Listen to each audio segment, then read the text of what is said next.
This is Signal and Noise, bringing clarity to the chaos of modern marketing.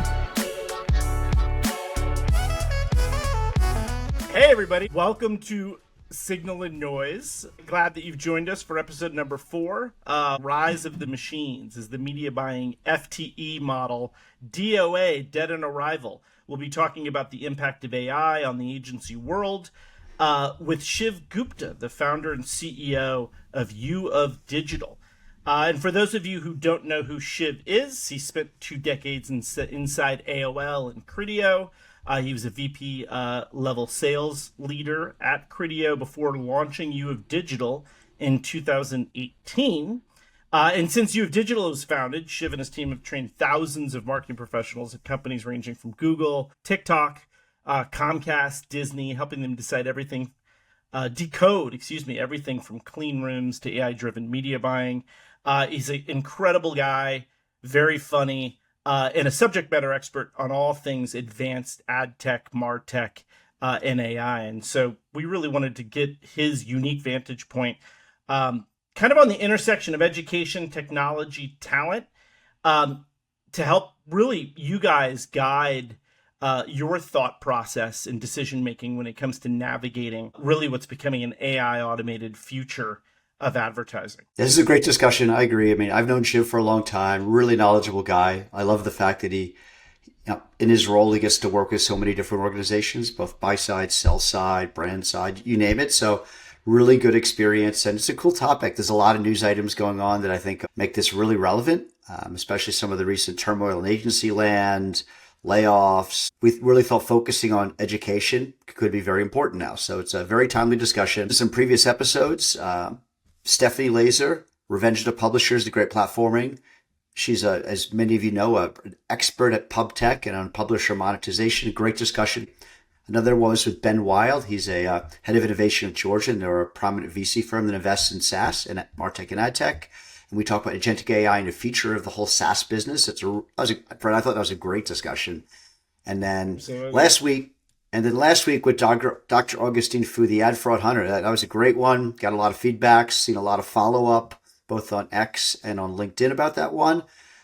Really cool topic about ad fraud called Are the Bad Guys Winning? So this discussion, I think it's a good one too. It's certainly no letdown. So I'm really stoked about this. Speaking about the agency space, I mean, there's been a ton of news, and I've been trying to put my finger on the sort of current impact of AI on jobs, which is something we talk about with Shiv, and where is it going to have a transformative impact, a disruptive impact, a negative impact in some cases on humans' jobs, right? And one of those articles that stood out was the WPP news. I think Ad Age put an article out called WPP sinks to lowest since 2009 on bleak outlook for ad spending.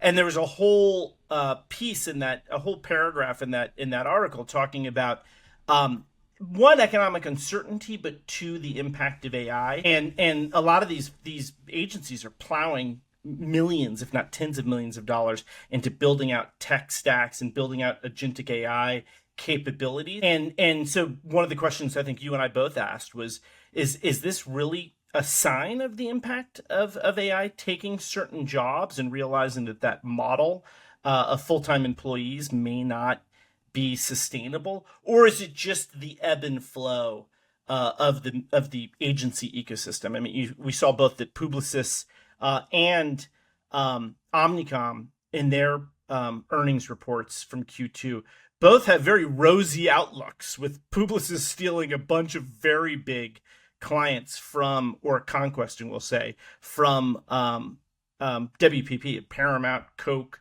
Mars. They had a 5.96% organic growth So big wins, rate. Yeah. So to me, if I had to conclude whether we're seeing it in the economics of these agencies, I would say not yet, if I had to prognosticate. But I think this episode certainly paints a picture of it's going to have an impact in the very near future, considering how fast a lot of these changes are happening. I think we're starting to see some of the impacts. We talk about it in the session with Shiv. All the uncertainty we're seeing, whether it's tariffs or interest rates, there's a lot of stuff going on. So there's definitely an impact there. And then you look at what's the the perception of the industry, right? The perception is Publicis has made some great moves.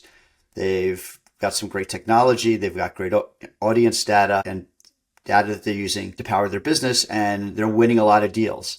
The perception is WPP is making some interesting moves, but maybe he's been struggling a little bit. And then, the Omnicom IPG, the perception is that, it's a massive merger, right? That it's going to be some distraction because of that. So I don't know. So we talk about this, and interestingly enough, I just heard this a couple days ago. Maybe some of the big change in agency land is not over. I mean, I heard, I don't know if it's true or not, but apparently Accenture has been talking to WPP. I don't know how serious it is about some kind of acquisition, merger. I mean, Accenture is $16 billion, so it would be two massive companies coming together, two very different companies, right? Accenture is a consultancy. I worked in management consulting for almost 15 years, right? They operate very differently. There's some similarities. Obviously, Accenture was kind of becoming like a holdco, but they still operate differently. So that'll be interesting to follow in coming months to see if there's anything there. Yeah, and it does seem like an interesting and natural alignment. I mean, I think in the episode we talk a little bit about agencies moving up the value chain as some of this sort of the grunt work gets either automated or potentially outsourced, and they're offering higher value sort of consultative inputs to their clients, whether it's creative, media mix strategy, or whatever. It seems to me like that's a natural blend, and potentially a blend that we can see across the industry.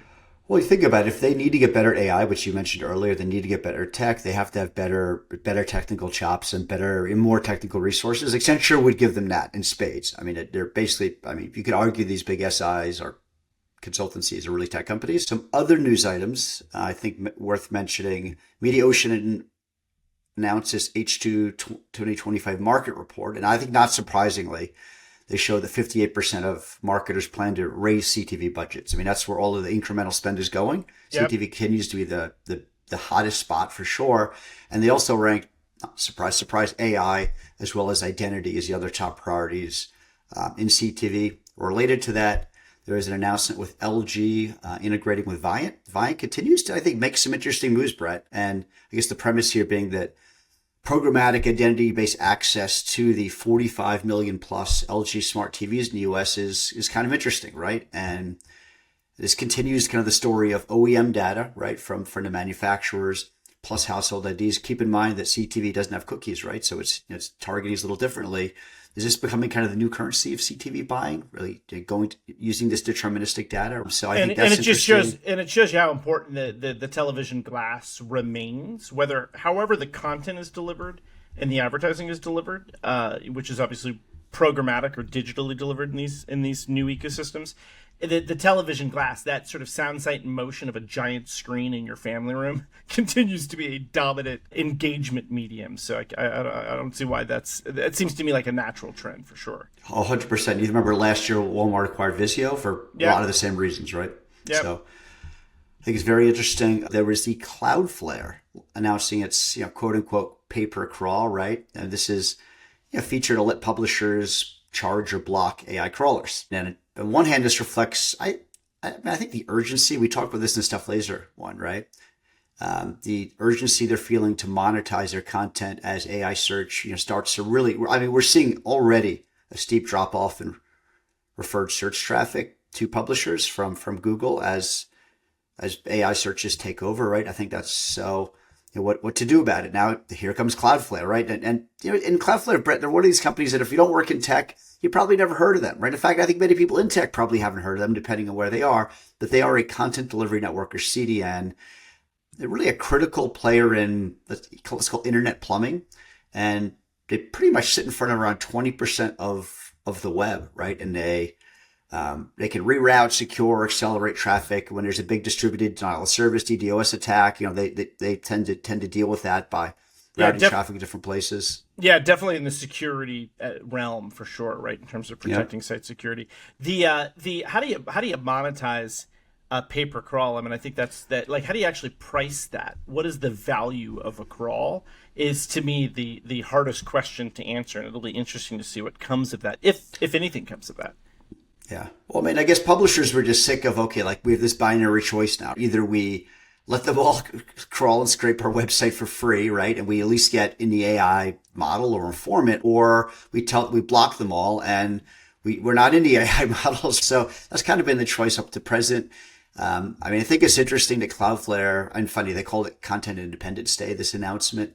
And that, I think this, look, it's a good idea. Something needs to be done. I don't think anyone knows. Will there be there has to be some kind of micropayment strategy, right? Potentially. Yeah. And I think that, what's interesting for Cloudflare, they kind of become the merchant of record here. If this actually takes off, they're the kind of referee, the one handling the metering, invoicing, payout. I'm assuming there'd be a take rate for them. So if this works, it'd be great for Cloudflare. If it works, it'd probably be good for pubs as well. But, and I think this also begs the question of is this new model emerging finally, as kind of the old model goes away? And, they framed it as, this is the first step, and I'm going to use quotes here, in building an agentic paywall where intelligent agents handle these things, negotiating budget, licensing, all this, as publishers figure a way to let these models use their content to build better models and inform it. So I don't know. We'll see what happens. It's an interesting development. I thought it was worth covering here. And then I guess the last news item related to this, but I think also related to the discussion today in a big way. ChatGPT had their big announcement yesterday where they launched ChatGPT Agent. I found this is fascinating, Brett, because you look even back 3-4 months, I listen to a lot of AI podcasts, and people would say, oh, this agents that can actually go book an airline ticket, do very sophisticated tests that require thinking, feedback, working with other agents. It's going to happen, but it's several years away. Well, it's not several years away. During the session yesterday, they had this ChatGPT agent planning a wedding, and you can actually ask it other things and it'll do it in the background. So it was planning a wedding, and I asked it to, I'll make a sticker, and it did that. They even said that they'd seen 300 or 400% advancements in just a few months. So AI is accelerating, I think, quicker than anyone, including the people building these tools, had expected, which is really, really amazing and a little scary too, right?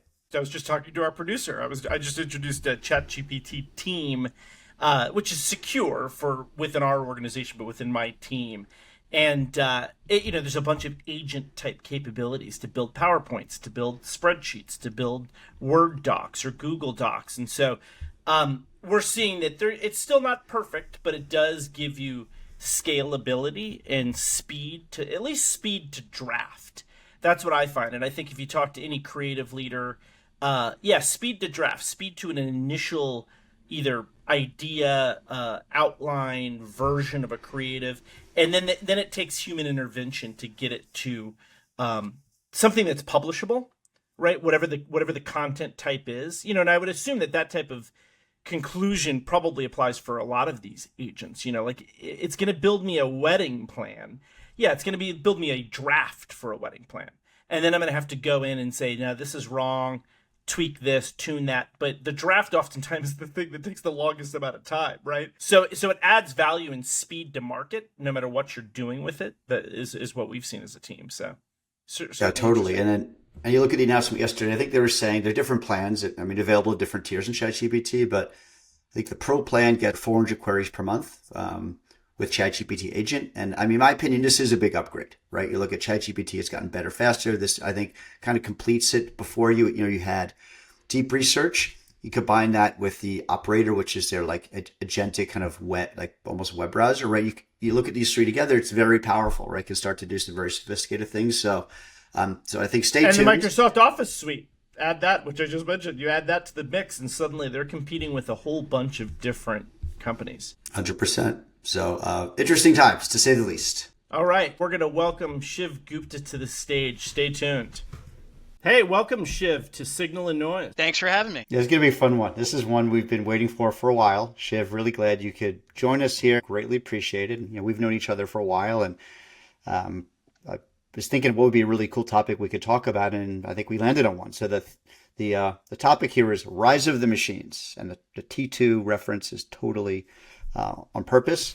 Is media buying the FTE model that agencies have deployed for decades? Is it dead? Is it DOA, right? I guess the beginning, like the beginning of this was some of the Mark Zuckerberg announcements that we heard. And we covered this, I think, last episode a little bit, Brett, where we talked about how Zuck was saying brands are just going to log into Meta. They're going to build my campaigns for me. And maybe they have upload a product image. Maybe they don't. And everything's going to be automated. So it's a really bold, really audacious vision. He's continued to talk about this. And he recently went on that binge of hiring AI talent. I think that's probably part of the reason he's doing that, right? Is his vision of everything being automated. So it's let's call it his latest push in the AI automation race. It's big, it's bold, it's audacious. And I think for the industry, especially agencies and holdcos, it's potentially seismic, right?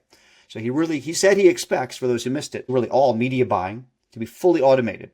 He didn't say 2030, he said next year is going to happen, which is, look at a calendar, quite literally just months from now. And if this it's a big step forward from what they've got in place right now. Totally. I mean, you compare it to like going to DSPs today. It's like really clunky buttons, controls. I mean, I saw the great interview with Adam Epstein, right, from GG, how they talking about taking what's a really laborious, time-consuming manual task and streamlining using AI, right? So, but going back to Zuck, if this aggressive timeline holds, it really would signal a complete wholesale reinvention of how advertising works today and how it's worked for decades, right? And this will mean that algorithms powered by AI, not humans, will determine how like billions of dollars of ad spend, where it's going, how it's being used. This would upend decades of, let's say, inertia and like ways of doing business across agencies and marketing teams. This ambition extends far beyond media buying too. What Zuck outlined was a system that would fully automate creative production, writing, copy, assets, even generating entire campaigns. It would affect pacing. It would even affect analytics. Super truly bold. End to end. Totally, right? And then for brands, you think about it, super compelling. Wow, like we can have fewer people do this, right? Fewer manual errors, faster optimizations, and definitely reduce cost. But for agencies, you think about it, especially holding companies that have for decades built their clients based on an FTE model, implications are potentially existential, right? You look at WPP's recent stock plunge, like, so wow, this is great timing. Not that it's great that the stock plunged or they've had a bunch of layoffs, but what's happening here, right? Is it just because of AI? The stock hit new lows, not seen since 2009. It's crazy. That's during the crisis, right? This underscores how vulnerable these big companies are, how vulnerable the traditional agency model potentially is in this new era. And as AI really reshapes the value chain end to end, and the whole marketing workforce is forced to respond to this, like, let's face it, they're bracing for disruption, potentially greater than any one ushered in, like certainly since programmatic, right? Came in more than a decade ago. It is not just about tools. This is about the future of work in marketing, the future of work in advertising, who's needed, what they'll do, what will the machines do, and will the machines just take over? And what does this do to the traditional agency holdco model? So really, really important, and to help us unpack this, what this shift means, who's going to change, who's going to impact, and what should they do about it? We're going to talk to Shiv. Shiv, welcome. Great to have you here, founder of You Have Digital. Thanks, guys. Yeah, thanks for having me. I'm thrilled to be here, thrilled to talk about this. I have so many thoughts. I have so many things that I want to hear. I want to hear your thoughts. This is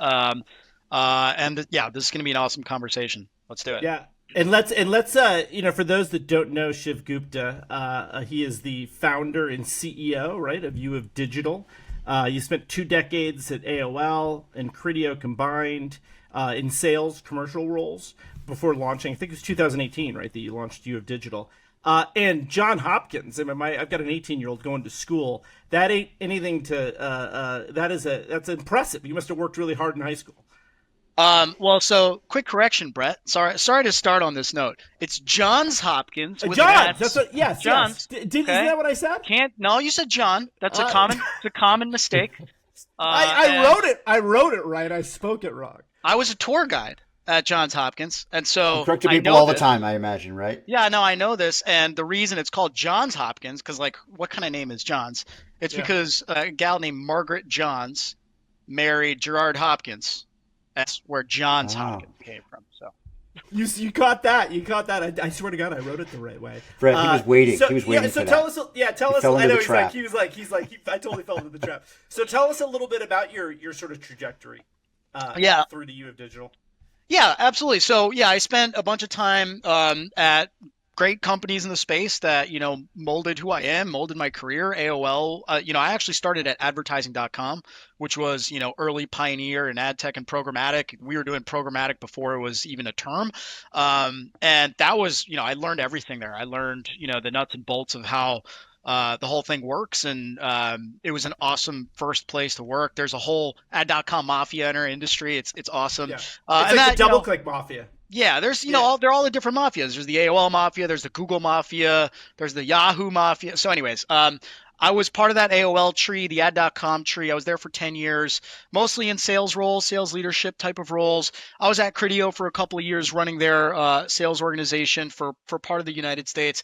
And then I started U of Digital in 2018. And our mission, our vision as a company is very simple. We want to lift all boats, right? Through education, through knowledge. Like I'm sure you guys have experienced this. Everyone has experienced this. Our industry has so much information, like asymmetry, right? Like you get companies at the table that are very similar, right? Let's say SSP and DSP. You get people from those companies at a table and they don't even talk the same language. They don't understand each other. And those are like the two most similar types of companies you can have in our industry. So imagine getting people at a table from a DSP and a CDP. They like one side's talking Japanese, the other side is talking French, right? So like there's so much inefficiency in our industry because of information asymmetry. And that is our goal, right? We want to try to make the industry better first and foremost by helping people get to the same level playing field in terms of knowledge. And then, we want to help companies achieve better outcomes by making their teams smarter. And we want to help individuals drive better outcomes for their career, right? So that is our hypothesis. That is our vision. That's what we're trying to do. We've been doing it now for almost 8 years. And it's just been really fun. It's really valuable. We create a lot of value and it's really rewarding, right? Like for me, I started it because I love seeing light bulbs go off. I love being in front of an audience and trying to explain something and seeing people get it. That is the most rewarding thing to me. And so that's why I started the company. That's why we do what we do. And yeah, that's just a little bit about U of Digital. Yeah, and I thought that point you just made about communication asymmetry within the industry. Imagine when you start to talk to people outside the industry, and we deal with this all the time when we're talking to brand advertisers, and I'm like, that's a whole nother level of translation. 100%. And oftentimes there's a lost in translation aspect if you're I talked to a brand marketer who didn't know what a DSP was the other day. I mean, yeah. I asked him, he's like, what's that? And I guess at first I was like, this guy must be, maybe he's not very good at his job, but he actually is good at his job. And I realized, wow, he just has not been involved in the media side at all. Don't underestimate. I knew an executive at my last org that didn't. When I said linear television, it threw him he was completely confused. What the hell's linear television, Yep. right? And you you assume that what we're saying makes sense to the rest of the world, and it doesn't. So you start with our own industry, like get your communication house in order. Yeah. Right. Yeah. So back to the topic the theme on hand. So thanks for introducing yourself, Shiv, and you're doing some great work in the industry. It's awesome to see, and you're super passionate about it, which is great. You love what you do, which is one of the reasons why a lot of us are in ad tech and martech and related, because we're like, there's no better place to be in a way. So Rio referenced this article about Meta. It was a Wall Street Journal article with Megan Barbowski and Patrick Coffey, where they talked about what really got me about the Meta announcement was that it was so far beyond what they're currently doing within their ad platform, right? Which is basic ad variation. I mean, it's the as Rio said, it's end to end, from ad creation to media buying to analytics and measurement, which is super disruptive because there's vendors that play in all of those places. Do you think this is real? Do you think it's what do you think about the timeline? Is it realistic? Is it overly ambitious? What are your thoughts on it, Shiv? Well, I think the MVP of it is kind of here today, right? You could argue. I know you guys have kind of said a couple times like, oh, it's far away. You could argue the MVP is here today and available today, right? Like you go into some of these tools like PMax and stuff, and they do a lot of this stuff already. You could argue that the creative stuff is still a little bit, being worked on. It's in progress, but the MVP of, hey, just put in your budget and your goals, and the thing will do all the rest of the work. It's not. I don't see why that's actually far away. A good version of it may take a bit more time. A version that provides marketers with the right level of transparency, creates trust, gives marketers the right tools to kind of have oversight. I think that may take more time. But I think what he is saying, like, he's Mark Zuckerberg. All the CEOs of the big tech companies are great talkers and maybe Mark is not the best talker and marketer, but he likes he's to not talk. bad. He had a 6-hour podcast apparently the other day. Oh, really? Was it with Joe Rogan? Yeah, I didn't. Joe Rogan only was 2 or 3 hours. This is 2x that. Yeah, I didn't listen to it, but apparently it was 6 hours. I think people listen to it on like double speed or something like that. But yeah, it's a lot. Did he wear a chain? So you're saying, Shiv, that it's here today, that they've got a go to market plan around this product launch, basically, that it's not an MVP, that it's actually relatively close to being ready to roll. That's what I think he can sit there and credibly say that, right? Again, It may not be perfect. It may not be amazing. It may not drive the best outcomes. There may be lots of questions about it. Trust may be an issue. It may make mistakes, all of those things. But he can sit there and credibly say, like, we're going to launch this thing in 2026. I think that's very real, right? If you compartmentalize all of those things, right? Planning, creative, audience discovery, execution, optimization, measurement, analytics. Today, you can go out and find solid AI tools that are maybe point solutions that solve each of those problems individually, right? So why can't Meta, with all of the money and the market cap and engineers that they have, stitch those types of point solutions together or build them in-house and do it by 2026? I believe it's totally viable. I mean, I agree it's going to happen. I think the question is the timeline, and I think it's going to happen quicker than many people suspect, right? I mean, there was that old, there's that great quote from Bill Gates about how people always overestimate what will happen in a year and they underestimate what will happen in a decade in terms of change. I think there's going to be a little of that, right? But I've never seen anything improve and change so quickly as I have with AI. I mean, I was kind of like, I don't say skeptic, but I had my doubts a couple of years ago because it was just not that great. But I mean, I'm using it all the time now. It's look at our own behavior. It's incredible. How much yeah, that's changed. We're old guys, right? So it's happening so fast, and they're getting better. And like these tools are like and imagine the future is going to be this like synthesis of like robotics. What's happening in AI? Like it's going to change a lot of stuff really quickly, which is I think pretty cool. But I guess counterpoint to that is or impact of that. I had this listen to this other podcast, and they were talking about change over time, and they looked back at when computers came out. People were predicting apparently that stenography as a profession was going to get absolutely obliterated by computers. And you know what? It did happen, right? But what they didn't predict was what got created, all these graphic design jobs, among many, many, many other jobs, right? That there are tens of thousands or millions of people doing today making great livings, right? So it's easy to predict what jobs will get wiped out. It's hard to predict what jobs will get created. I think that's probably true here. But looking at I guess the risk here for these agencies and holdcos is, yeah, sure, things will be created. Maybe they'll be the ones doing that, but it takes time to do that, and stuff's happening so quickly. So I guess looking at the question at hand here, Shiv, as AI begins to take these things over, whether it's in 6 months or a year, it's going to happen, right? Things like bid management, budget pacing, creative rotation, creative generation, right?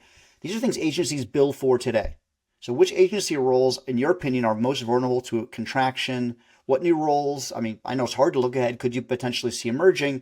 And how does this impact agencies and holdcos?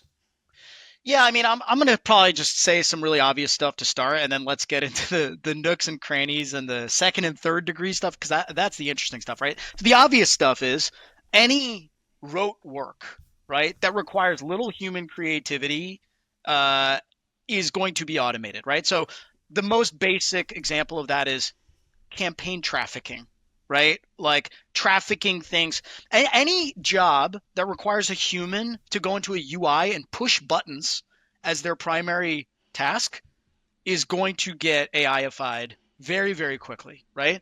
And so you can quickly kind of extrapolate that to tons and tons of different roles across the agency. Now, where I think there is more future-proof is planning, right? Like I think planning and kind of thinking about strategy, those roles are going to, and this is how like things always work, right? If there's a lot of things in the mix and certain things become obsolete, the other things that are still remaining become more valuable, and you throw more people at it and you pay them more, right? And so like, I think strategy, planning, I think even creative right? Yes, we're talking about automating creative, and AI will do a lot in terms of creative, but humans will still be extremely valuable when it comes to creative and the strategy behind creative and messaging, right? So I think all those types of roles get more valuable. You throw more bodies at that, you pay them more as the rote kind of push a bunch of buttons in a UI stuff goes by the wayside, right? That's the obvious stuff. I think it's so. How do you ensure that? What about all the people that are employed that are doing the road stuff? I think that's the Because that's a lot of the work today. And I'll give an example too. So like I recently read it. Like so, I remember Pfizer announced like I think Plow was going to be in-housing. I mean, I think they announced a couple weeks ago they're in-housing all of their social, right? Which is a lot. I think they're spending about $1 billion a year total in Pfizer for all paid media, which is a lot. You know, pharma spend a lot. And I remember about a year ago they were doing this RFPs for support with their in-housing initiative. You know, they hired him and he's in-house. And I imagine, I haven't talked to him about it, but I imagine a lot of that, the drive to do this was because of they could do it now with AI. Why didn't they do it 5 years ago, right? I'm sure AI is helping them with that process, right? Again, I haven't talked to him, but I'd be shocked if that weren't the case. So if I remember, there was over 200 people at OMG supporting that account. I think it's 225 or something. That's a huge number of people. I don't know how many will be impacted because of this, but it's got to be some. So that's one example, Shiv. I love your thoughts on that. Yeah, I mean, that's a great example. I was talking to somebody yesterday who was a CMO at a huge ad tech company. And basically that person told me 2 years ago, not even like 6 months ago, they basically were like, everyone's got to cut headcount by 20%. We don't care how the work is going to get reallocated. This is happening. We're going to just cut headcount first, and then we're going to figure out like how to solve the headcount loss problem, right? And so the cold, hard truth, the emotionless truth is people are losing their jobs. People are going to continue to lose their jobs. Unemployment is going to go up.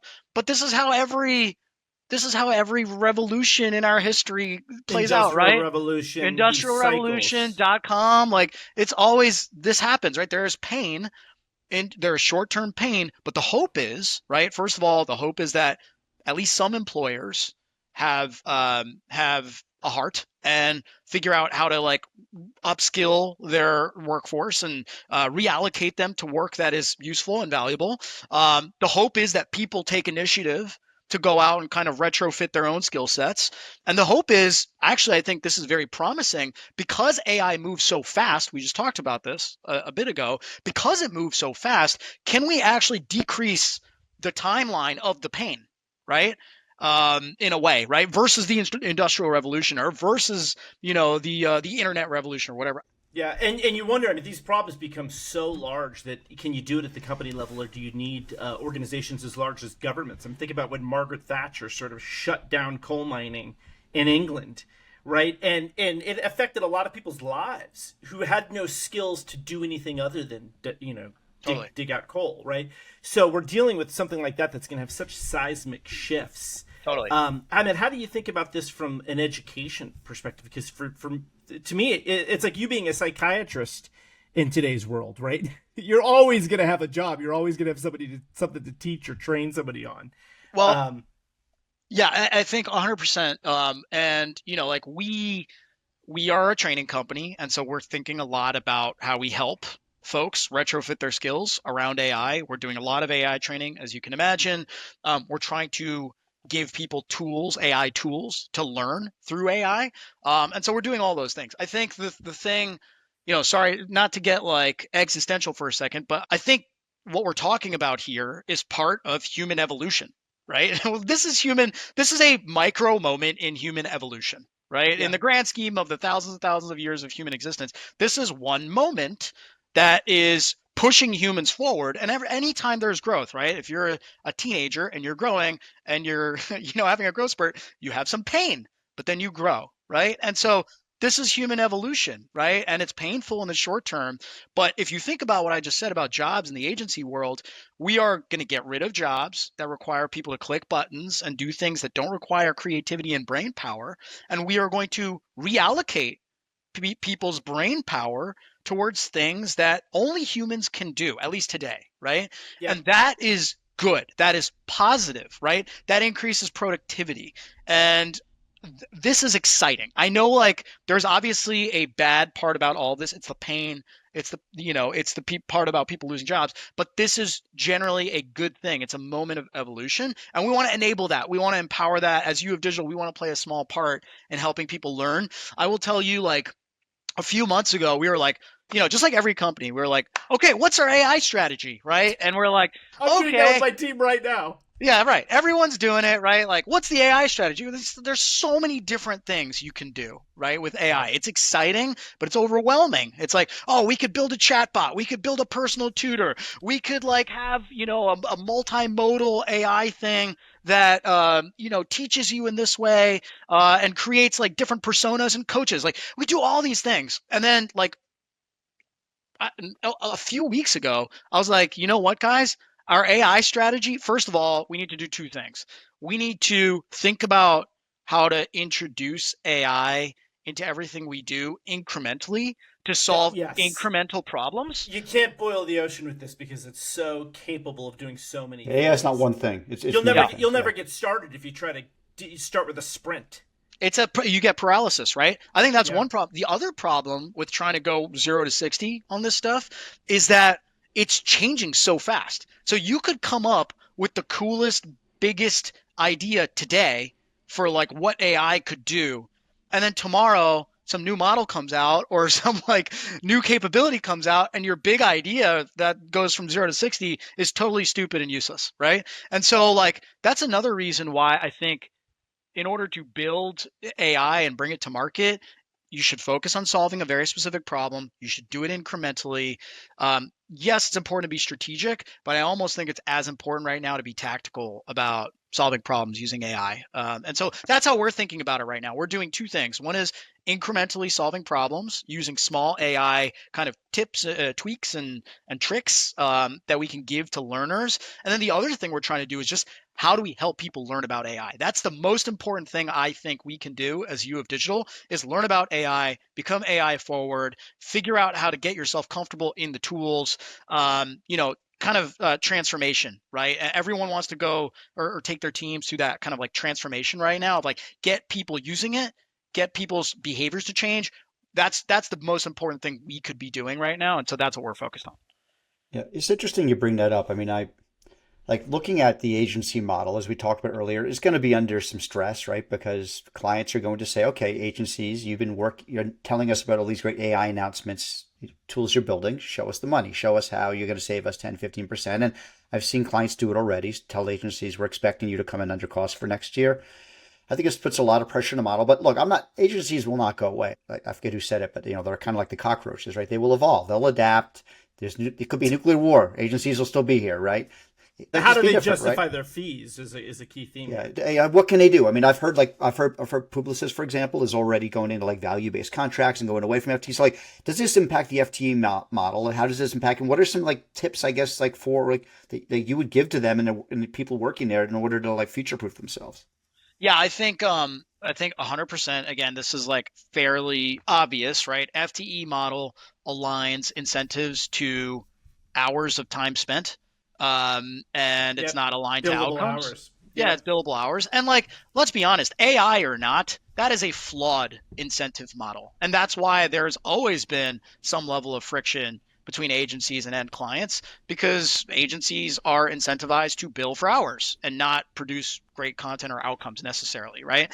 And so, I don't think AI changes the need for them to change the incentive structure. I think AI accelerates accelerates that need to change this incentive structure to align to this new model. Yeah, so it already had to happen. AI now is just like a gun to their head. Sorry, that's terrible. But you get what I'm saying. It's not wrong, right? Right. It's something that like the marketers, the brands can point to and say, okay, well, in the past you kind of dragged me along because this is how work had to be done, but it doesn't have to be done this way anymore. So either put up or shut up, right? Yeah. And so you're hitting on a super important theme, right? Which is AI, right? Might be a red herring in this whole conversation, right? And I think a good analogy, it's like blaming the guy that kicked over the lantern or the lantern for causing the Great Chicago Fire cow did it, right? 1870, 71, or the cow kicked the lantern over, right? it's not the Lantern's fault. It was bad construction. It was overcrowding. It was drought, like an unprecedented drought, high winds. The fire department got overwhelmed, and the city burned to the ground. Right, right. So I do think to a degree AI is a red herring, and I think there's a couple of key themes that have been driving the change in this sort of agency marketer construct. I'd argue, one, a lot of advertising is moving in house. I think what I've read is about 80% of brands have moved at least a certain percentage of their, think of the entire kind of end-to-end work stream in-house, right? I don't see many of them in housing actual media buying. I mean, Pfizer with social maybe being an exception, but you're right, Brett. I mean, that is a trend. It's been going on for over a decade of in-housing certain activities that once were really the purview of agencies, right? Yeah, and they want a bit more control, right? In programmatic media, what do you need to pay? We talked about this with Dr. Fu, right? Why do you have to pay this extra amount per CPM to do something that you can do in house very easily from an auction perspective? Short-termism. I mean, everybody's heard this theme: CFOs, CMOs under a ton of pressure, quarterly results. It's greater than I think at any time, probably in modern capitalism, right? And then the third one that we have all heard a lot of: CMOs are fighting for their jobs, right? 40% of Fortune 500 companies don't have a CMO at the executive table, which is that was something I read recently, which I thought was striking. I don't think it's surprising, but I mean, how do you think about these kind of overarching themes really driving the shift, the paradigm shift between the agency marketer relationship? Yeah, I mean, I think it's in-housing is interesting, right? Because I feel like it had a moment 5 years ago, and then like the agencies kind of wrangled it all back, and now maybe AI is. Yeah, they always, to your point, they are cockroach, they're Twinkie, whatever we're calling them. They survive. And I think AI is maybe another catalyst and impetus for the in-housing trend to kind of pick up again. I think another thing that's interesting is like, maybe 10, 15 years ago, we were talking about how Google and Facebook are, and platforms in general, want to eat up the agency model, right? And, along comes Trade Desk, and Trade Desk's like, oh, no, we know that they're the cockroaches. We're going to prop them up, right? They're not going anywhere. We're going to prop them up. And that was an interesting kind of like counter to what the big tech platforms are doing. But I think there's an opportunity again, like coming full circle to how we started this podcast, what Zuckerberg said is, there was tons of articles and headlines like agency executive furious about Zuckerberg's statement, right? And the reason the agency executive is furious is because that statement is coming after the agencies and trying to eat the agencies alive, right? So is that on the table now? Like, again, history shows it's not, and agencies will evolve and figure it out. But maybe the time has come, or maybe there will be some interesting stuff where it's like, well, now a bunch of marketers just go direct to vendor, direct to platform. They don't need the intermediary anymore. The intermediaries haven't evolved fast enough to keep up. Well, I think them going direct to platform, and we did talk about this last week, Brett. I mean, I think that's something we're seeing as an increasing trend, just for transparency, if nothing else, right? I mean, I think that's something we're going to see more and more of. And I do agree, Shiv. There was like this big in-housing push. The agency has fought back, right? They're good at that, right? They did a good job in retaining that. And I even remember I worked with a good friend of mine. She ran global media for Philips in the Netherlands. They in-housed everything, lock, stock, and barrel, including buying. Everything. Built huge teams to do it. And you know what? After 2 or 3 years, they just decided juice wasn't worth the squeeze. It was too hard. They couldn't, like traditional media buys, especially rest of world, are just so difficult to do. Like, how do you know even who to give the money to, right? If you're running terrestrial radio or out of home or a lot of or news or print, right? Which is a lot of the world. Obviously, it's hard to do, right? Especially globally. So they ended up spinning it back out. And they put out a bid, and they're now an agency, and so they in-housed a lot of the activities relating to it, but the actual buying itself is now back. So I don't know. It's like you can talk about like the in-housing, and I think the general trend is for brands to do more things in-house, and plus I think too for marketers is probably better, right? Like, do you really want to be a vendor manager? I mean, maybe that's part of your job, but you should also be doing strategy. To your point, Shiv, you should be doing like actually checking the homework of the agency. You should be hiring third parties to do audits and things like that. So I think the right balance, there's a better balance than maybe we've seen, but I think agencies have a spot, right? I don't see them going away, and I think what they do will be important, but it'll change, right? So it's sort of like, how do you see that? Like, what are some things that you're seeing them do, or do you like, what would you recommend they do? Well, so I think they're doing some of the right things, right? So like the case that you just outlined, Rio, the reason Phillips went back to the agency is because complexity, right? Too much complexity to manage. Uh, Probably like economies of scale are not their friend, right? Agencies still bring a lot of the economies of scale value prop. And so, certain things AI can fix and justify it going, brand direct, like the complexity component, right? Navigating the Lumascape, like that kind of stuff. I think AI can address some of those things, but maybe economies of scale AI can address, right? Or, increasingly we're seeing the agencies own tech. Like the brands are not going to do that. And I think that's smart, right? So it's like, okay, well, Publicis has really made hay over the last few years because they've started owning the data layer, right? And I think What do you think of that, though? I mean, like about them owning tech, because I think historically they've been really bad at they've building been and terrible at it. tech. But I mean, Brett, what do you think? I don't know. I see this as changing. I mean, do you think this is a fundamental, like, permanent change, or? Yeah, I mean, I think because you're competing with a lot of the other players, like the Snowflakes, the Databricks, the real data players that know how to operate these sort of super highways and these data lakehouses and such, right? They just have a core competency that I don't think. Yeah, you could go out and acquire the talent, but I'm not sure they have a good starting point. The agencies, like in terms of core competency, I don't think that's where it lies necessarily. Yeah, I think you'd have to tie human value and agnosticism to tech in order to make it work within the agency construct. And I think, data and analytics, I think you can make an argument that agnosticism and human capital matter when it comes to some of that. Because that's the core value prop of an agency, right? It's human capital, it's agnosticism, that maybe you can't get directly from a vendor, right? And so I think the like measurement, analytics, creative, and then I do think the AI thing is really interesting. Like owning the AI layer is fascinating for an agency. I think that's a big opportunity. Again, they haven't done it well traditionally. Maybe Publicis is changing that and like rewriting the playbook about holding companies actually owning tech effectively. But they're all trying to do it, right? WPP is trying to do it, IPG is trying. Everyone's trying to do the hey, we own the AI layer. I think in theory, the value prop makes sense, right? Because if I'm a buyer, I don't want my AI being supplied from Google necessarily or Meta because they're also trying to sell me media, right? Yeah. And it's the same idea with data and analytics and cloud and all that kind of stuff. And so, okay, well, the agency layer has value there then. Like, can you create a layer of AI across all of the stuff that I'm engaging in all of my data, all my creative, all my media? I think that's valuable.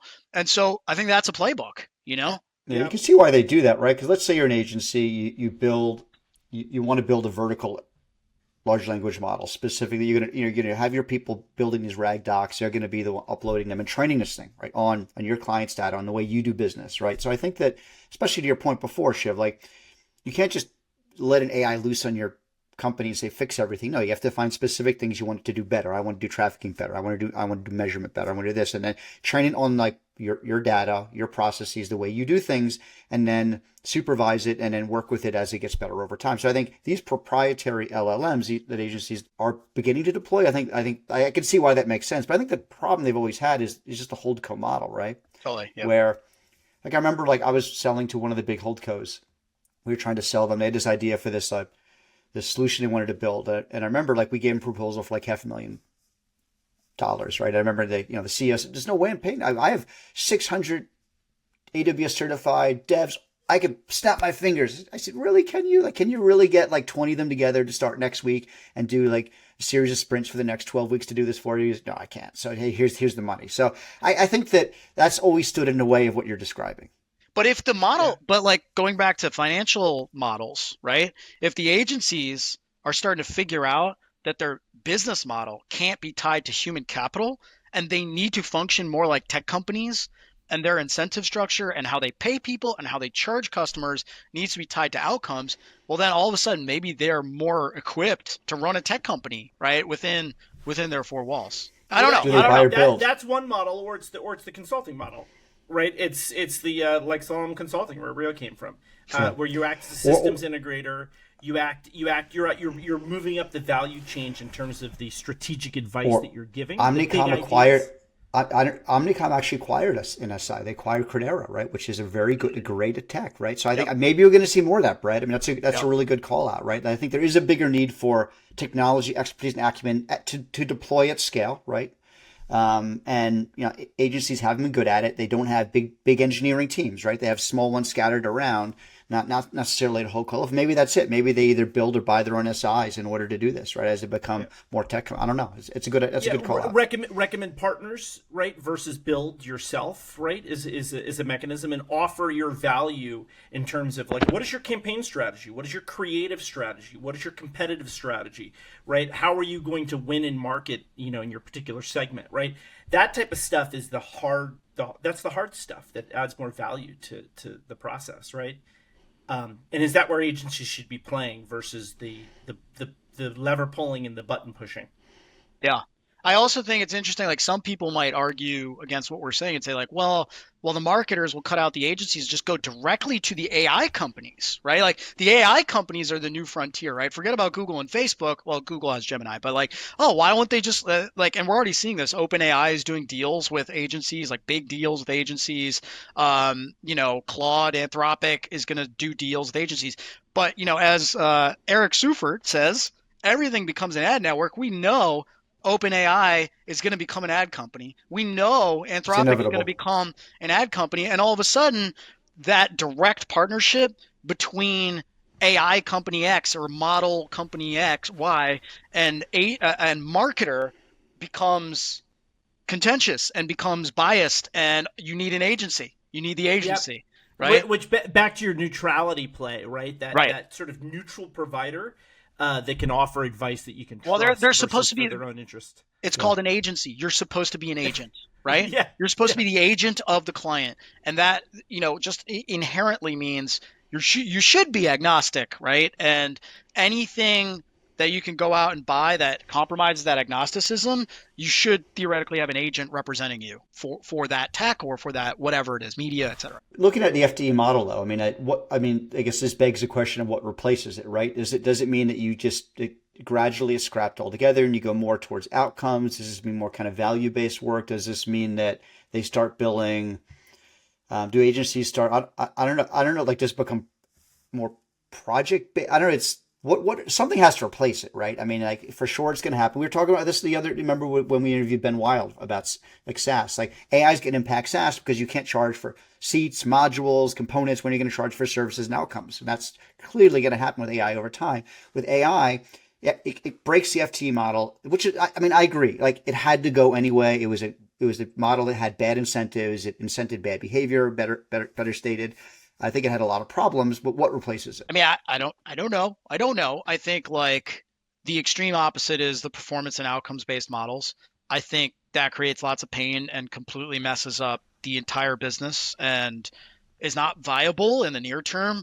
I think we've seen it more. There's probably some hybrid approach, right? Where you have like, this component of our business arrangement is FTE, but this other component is also tied to incentives and outcomes, and you got to be able to hit on both things. And and so I don't know the answer, and frankly, like I don't think anybody knows the answer. I think the market will dictate it over time, and I think the speed of AI will dictate it, right? And so I don't know. We'll see.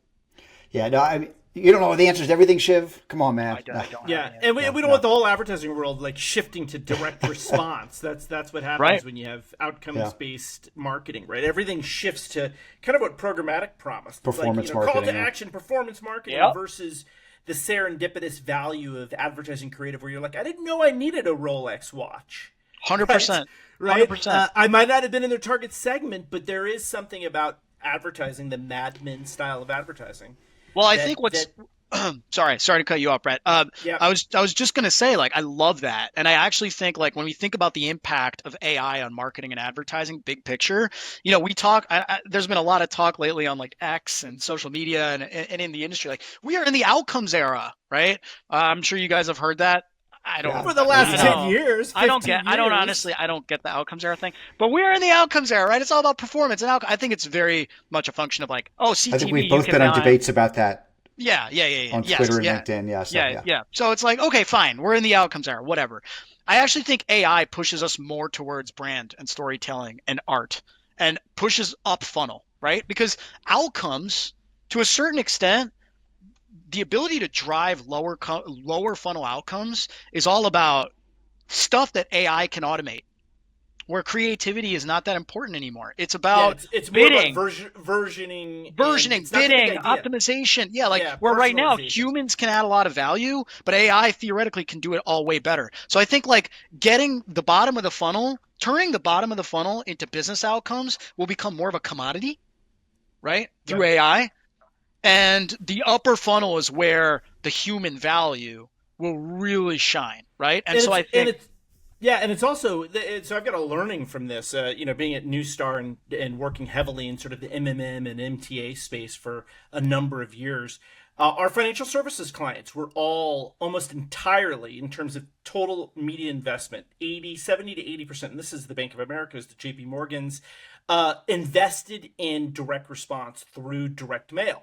There's a reason why it's a high cost per acquisition, but you're if you're getting somebody as a lifetime customer, lifetime value is very high. It's worth it, and so they would invest because it was so eminently trackable.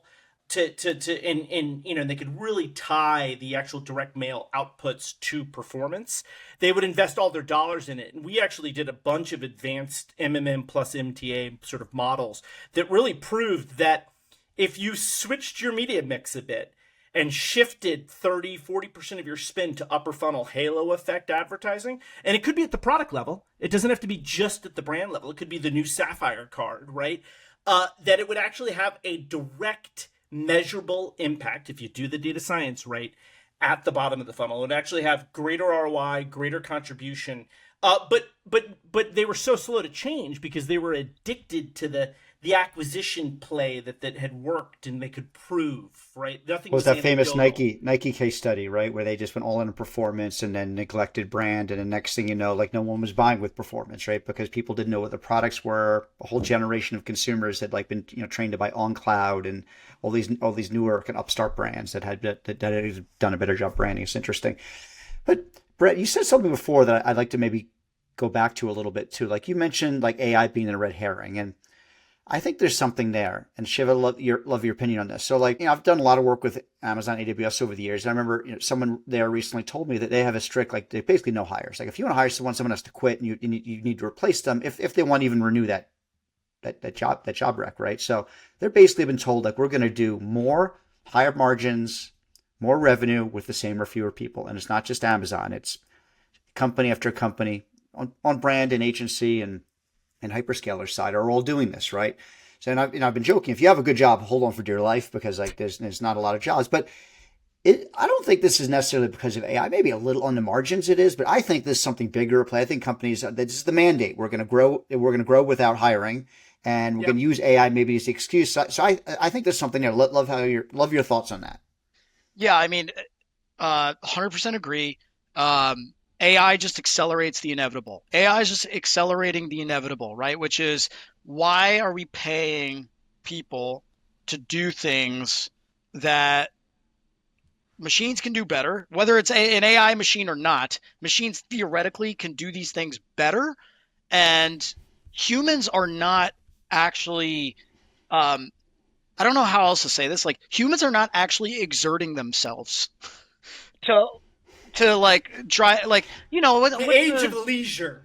yeah, like what's the you guys saw Silicon Valley. What was that character that's out on the roof, and It's like a great show. Yeah. just like collected paychecks, and it's like that role is gone. And that's an extreme example, but again, the people that sit at a desk and click buttons, no offense to them, they're not bad people, they mean well, but from a corporate overlord productivity perspective, that is not something where like human exertion is adding value. And now AI from it's a red herring, but AI is just kind of proving that to be true faster and more capably and quicker. And so I think it's actually a little flawed to call it a red herring. Like it was inevitable, but AI was almost needed, right, as the catalyst to make it to be a forcing function to make it happen. These things should be automated, is what we're suggesting, right? Yeah.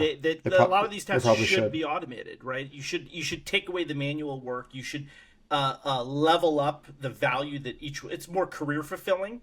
It's more interesting. We're more intelligent to be able to offer more value. But that takes a lot of training, a lot of education, right? And there's portions of our population in the U.S. and around the globe that just don't have that training. It's sort of the pain. It goes back to the Margaret Thatcher model, right? The coal miner, you can't just change their job in day one, maybe not even in their lifetime. Yeah. So how do you think about that education gap?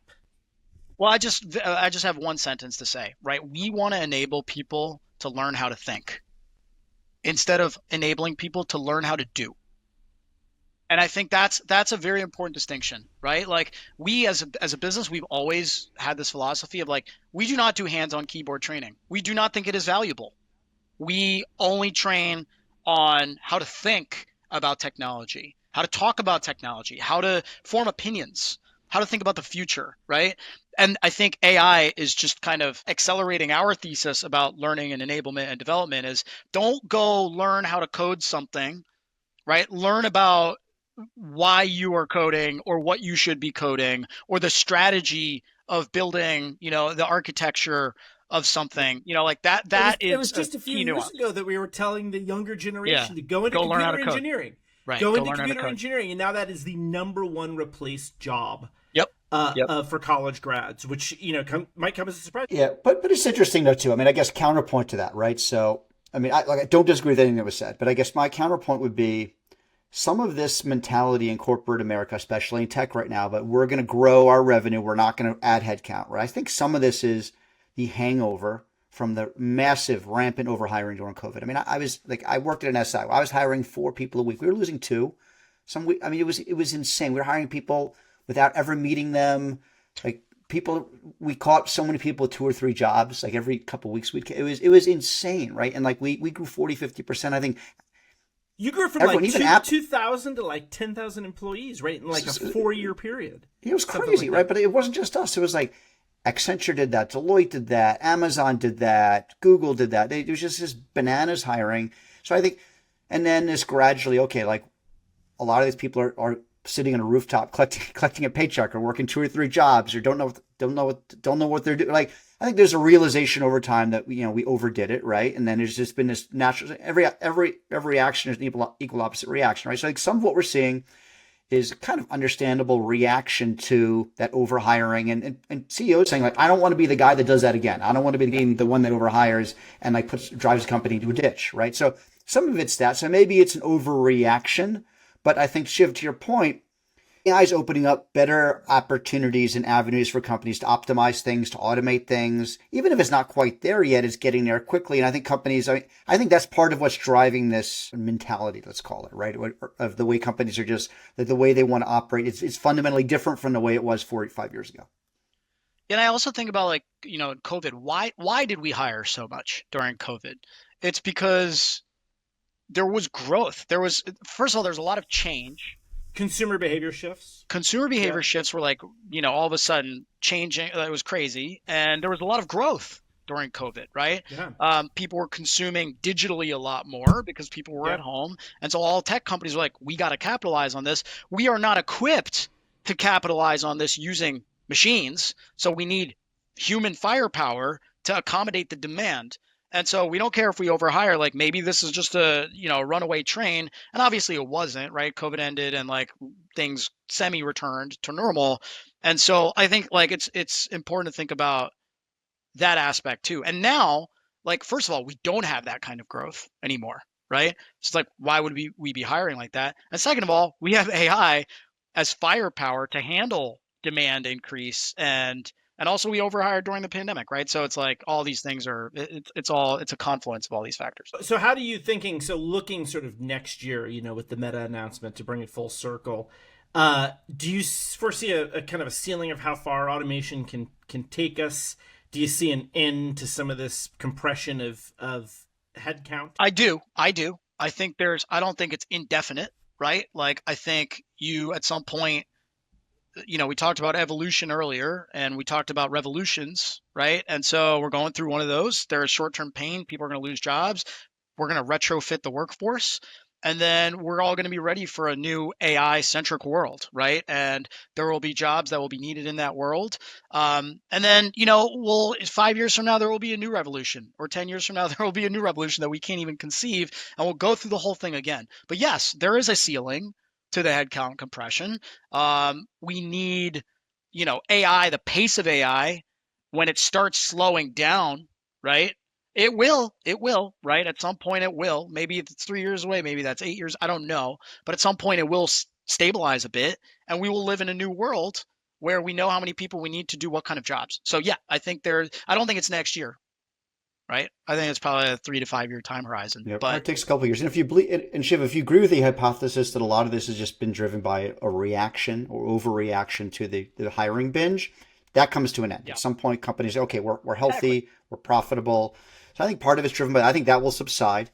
Yep. I think that the new jobs created by AI, we're only starting to see those. We don't know what many of them will be, but that will happen. And I think at the same time, like these models have to evolve. I think that's natural. That's normal. I mean, things change, right? And we have to get comfortable with that. Agencies will be here. They're going to look different. They'll build differently, but they'll still be here and they'll still be doing probably a lot of the same things, but they'll just be doing it differently. Yep. Yeah, and I think it's just the simple. Sometimes it's like, the simple thing is actually the answer, right? Routine rote work will become commoditized and automated and AIified. Creativity, strategy, things that require human exertion of the brain will be valuable. Will become more valuable, right? There may not be more jobs, unfortunately, in the near term. Yep. But those people will get paid more. The ones that do it well will get paid more, et cetera, right? So like that's how, if you're somebody out there thinking about your career, think about it in that way. Think about thinking. Think less about doing. Think more about thinking. That would be my advice. Yeah, it's funny. In consulting, I'd always joke with people because, it's easy to get people to take notes, to like synthesize this, to build like 100-slide decks. But I would say to people, like, what does it mean? And what are you talking about? I said, well, the clients are paying us. Yeah, well, the clients are paying us like $250,000, $500,000 for a bunch of PowerPoint slides. So we not so you can regurgitate what you heard. They want to know, what does this whole thing mean? Yep. Like, what's your conclusion? That's the hardest part. Like people read, but they don't then form an opinion because forming an opinion is the hard part, right? People will make decks, but don't think about the strategy behind why they're making the slides they're making. So the people that aren't thinking about those things are the people, unfortunately, that are going to lose their jobs until they start exerting themselves to think and not just do. Yeah, and I'm thinking with the end in mind, right? So you always have a goal in mind. And then I think bridging strategy and execution, to me, is oftentimes the hardest thing. A lot of people have good ideas, but very few people are actual creators, builders that can, whether it's a product, whether it's a creative execution, right? Whether you're a news publisher and you're publishing, investigative journalism, those are the builders and the creators. That's the stuff we need to value, right? Everything else you can automate, the versioning and the right, but it's the builders that's where humans add value. And have you noticed how we've used the word human a lot more in our daily lives than I think I have in my entire life? I hear it in board meetings, in leadership meetings. People always talk about the humans, and I'm like, that's us, right? It just sounds very odd, and it's like the future is here now. I've noticed that just in their diction, like how we talk to each other, right? Well, actually, I'm a glass half full optimistic person, and I'm very excited about this new world because I think in the last 10, 15 years, humans have kind of become robotic, right? We're addicted to social media. We're doom scrolling. Like we don't understand human connection. We don't value it all that much.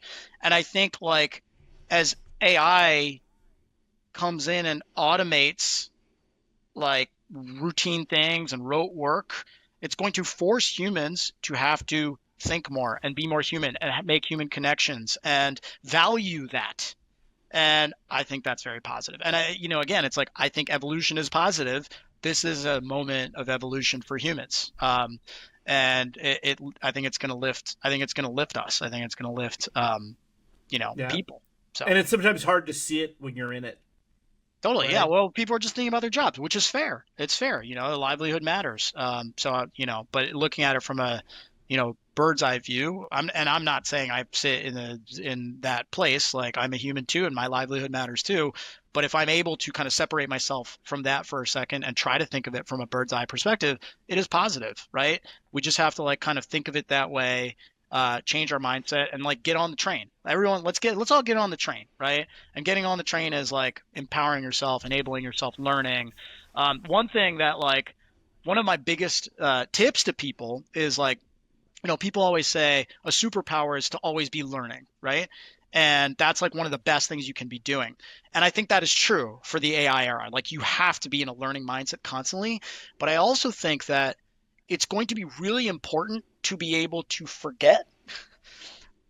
And what I mean by that is, like, humans have inertia. We start doing things in a certain way. We feel like we're good at it, and then we just want to keep doing it that way. But because the pace of AI is so fast, it's changing so fast, the way we do something one week, we have to be willing to forget it next week and do it a new way.